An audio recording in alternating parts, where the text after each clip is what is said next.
Hi, this is Golak. Okay, हमने chapter 4 motion in a plane का class 11 physics lecture series आज 08 है, जिसमें हम स्टडी करेंगे equation of motion in 2D at constant acceleration.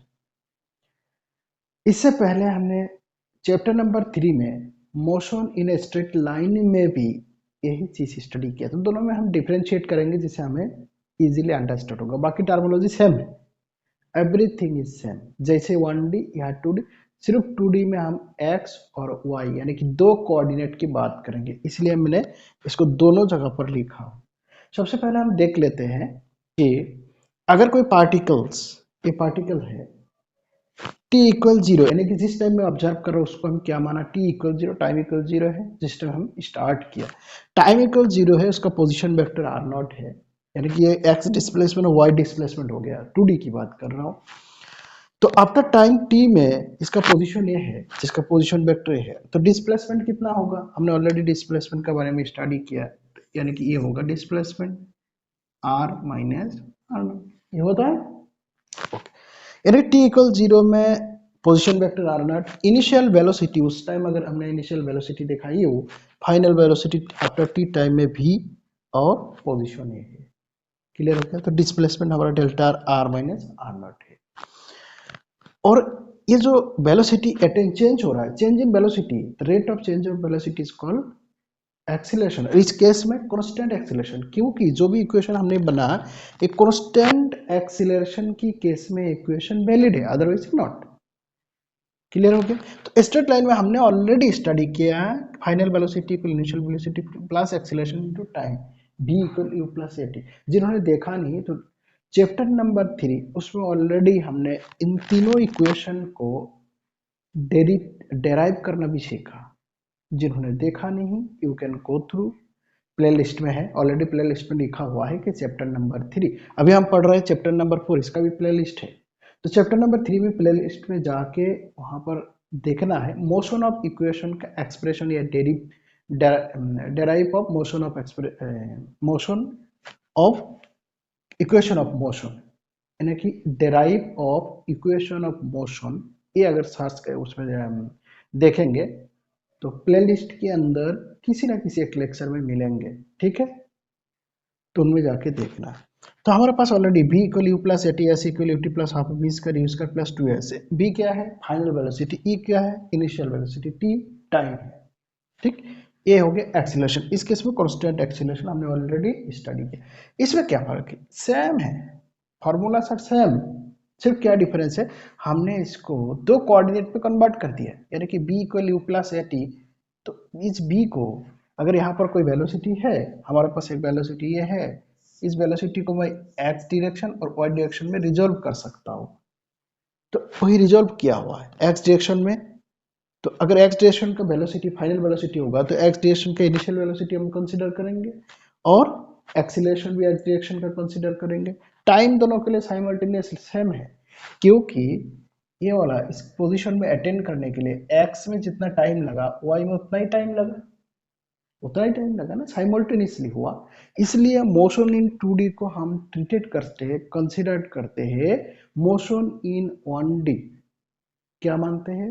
Motion in 1D का combination है, सुपर इम्पोज है, यानी कि x डायरेक्शन में मोशन इन 1D, y डायरेक्शन में मोशन इन 1D, दोनों को मिला के हम 2D कंसीडर करते हैं, सिर्फ टाइम हमारा सेम रहता है। क्लियर हो गया? और यही कॉन्सेप्ट जाके हम जब प्रोजेक्टाइल मोशन को स्टडी करेंगे, यही कॉन्सेप्ट, बिल्कुल यही कॉन्सेप्ट को हम इस्तेमाल करते हैं। क्लियर हो गया? तो सेम फॉर्मूला यहाँ पर ये क्या है? Final position minus initial position, that means displacement. ये क्या था? डिस्प्लेसमेंट है। तो displacement equal UT plus half of eighty. इसका यहाँ पर भी जब हम कंसीडर करते हैं x, तो यू एक्स में आ जाएगा एक्सीलरेशन x, जब y है y, और दोनों को कॉम्बिनेशन में हमें क्या मिलेगा? 2D। Same v square equal you square plus 2s। तो जब भी हम ये फॉर्मूला, इसलिए मैं इसमें बता रहा हूं कि ये एनसीईआरटी बुक में हमारे एक चैप्टर है, जिस चैप्टर में इसके बारे में बताया गया है, दिया गया है, और इसका इस्तेमाल जब प्रोजेक्टाइल मोशन स्टडी करेंगे तो उसमें हम अलग से स्टडी नहीं करेंगे, इन्हीं फॉर्मूला को इस्तेमाल करेंगे। क्योंकि प्रोजेक्टाइल मोशन में दो तरह का मोशन होता है। जब प्रोजेक्टाइल मोशन का मतलब क्या है, अगर मैं किसी का बॉल थ्रो कर रहा हूं तो एक प्रोजेक्टाइल ऐसा पाथ होगा, तो यहाँ पर दो तरह का मोशन होगा। एक होगा कौन सा, वर्टिकल, एक होगा हॉरिजॉन्टल और एक होगा वर्टिकल। तो ये जो दोनों मोशन है, दोनों मोशन का जो एक्सीलरेशन है, हॉरिजॉन्टल वाला का एक्सीलरेशन नहीं रहता, लेकिन पार्टिकल का एक्सीलरेशन काम करता हुआ हो गया एक्सीलरेशन ड्यू टू ग्रेविटी। और acceleration due to gravity constant है, इसलिए हमने इस प्रकार इक्वेशन में मोशन, इक्वेशन ऑफ मोशन को इस्तेमाल करते हैं, जिसके लिए हमें इस एनालिसिस को आना जरूरी है।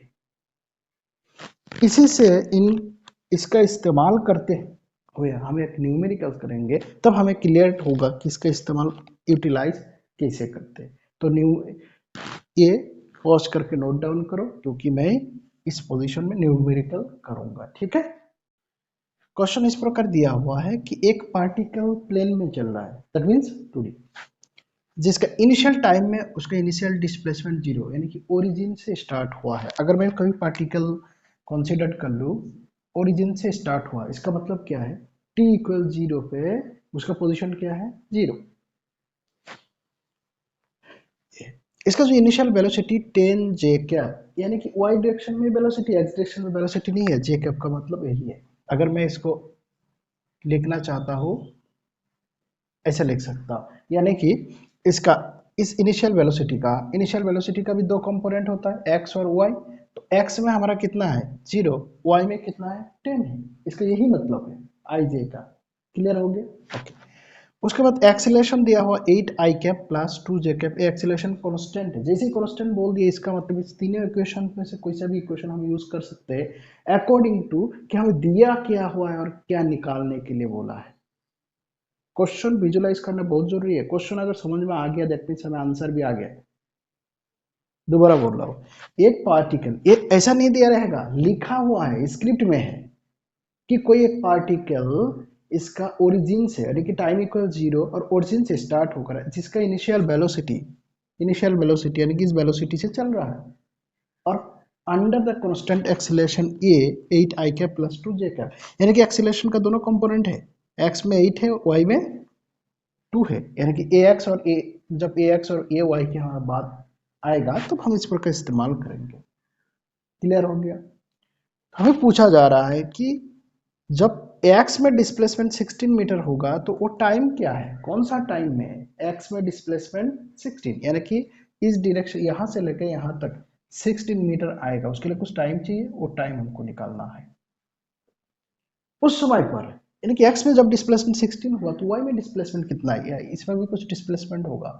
ये डिस्प्लेसमेंट क्यों होगा, क्योंकि ये वेलोसिटी से जा रहा है, तो एक जगह से दूसरी जगह जाएगा तो डिस्प्लेसमेंट होगा ही ना। साथ में कांस्टेंट एक्सीलरेशन है, एक्सीलरेशन का मतलब चेंज इन वेलोसिटी, तो इसका मतलब वेलोसिटी भी चेंज हो रहा है। इस लोकेशन में पहुंचते पहुंचते इसका इनिशियल वेलोसिटी हमारे पास क्या है, 10 जे कैप, तो यहाँ पर एक फाइनल वेलोसिटी भी होगा। इनिशियल वेलोसिटी हमें दिया हुआ है तो फाइनल वेलोसिटी होगा। तो हमें क्या क्या चीज निकालना है, तीन। पहले बोला है कि x में 16 मीटर होते y में डिस्प्लेसमेंट कितना, यानी कि r ऑफ y निकालना है। दूसरा, वो टाइम कितना, ये 16 मीटर आने तक उसको कितना समय लगा।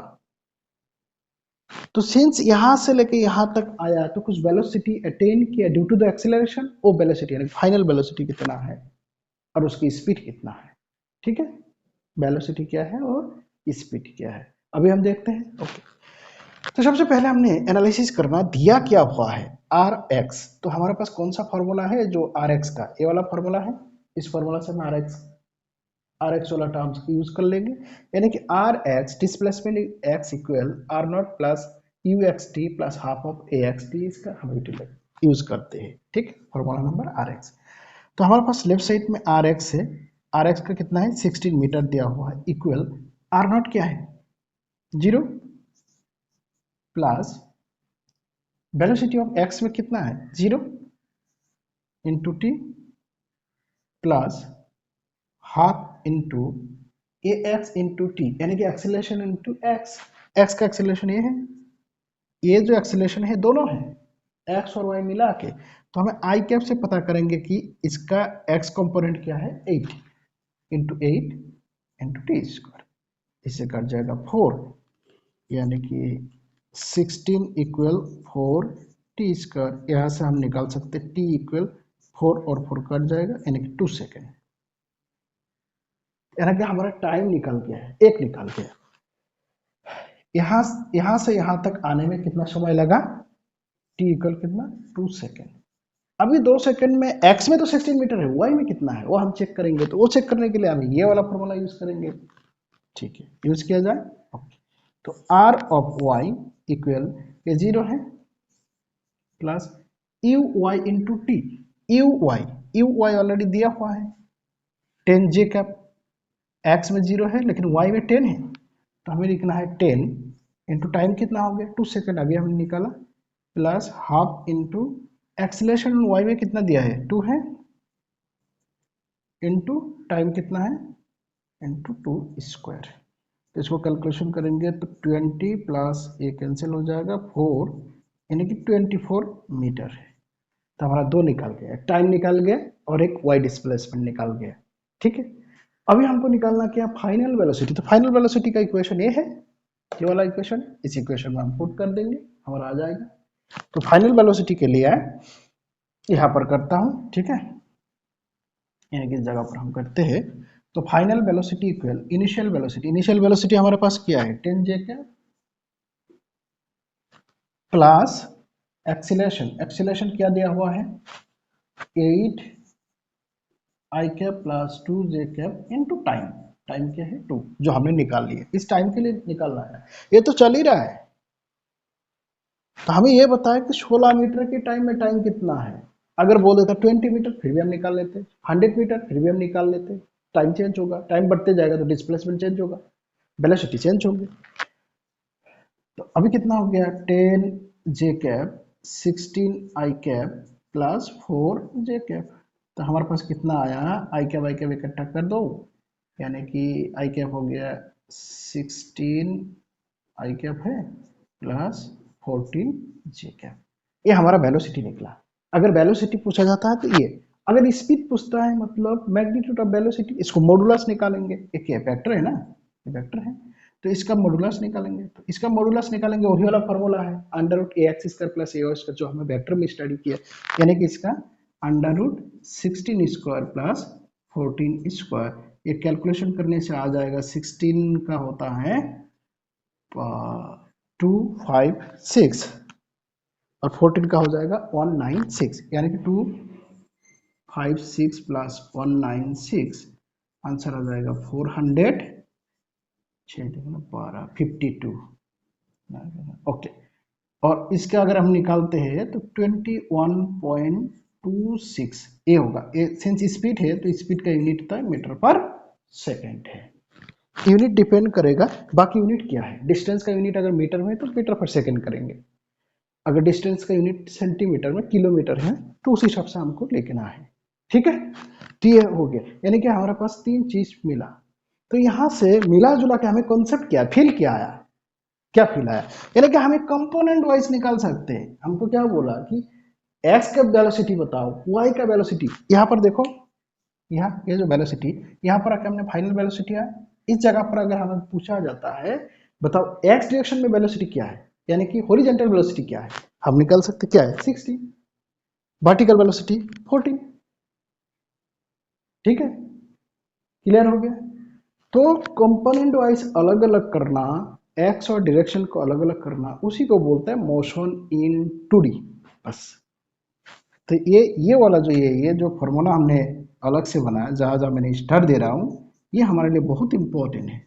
ठीक है, एक कंपोनेंट वाइज ये। ठीक, तो अगला हम स्टडी करेंगे, बहुत बढ़िया कंसेप्ट है, जो है रिलेटिव मोशन। हमने स्टडी ऑलरेडी रिलेटिव मोशन का 1D भी पढ़े थे, अभी 2D हम पहले डिफरेंशिएट करेंगे कि 1D में और 2D में क्या डिफरेंशिएट है, फिर हम 2D का एक फॉर्मूला, यानी कि एक सिंगल फॉर्मूला से हम करेंगे, only single formulas. Okay, note कर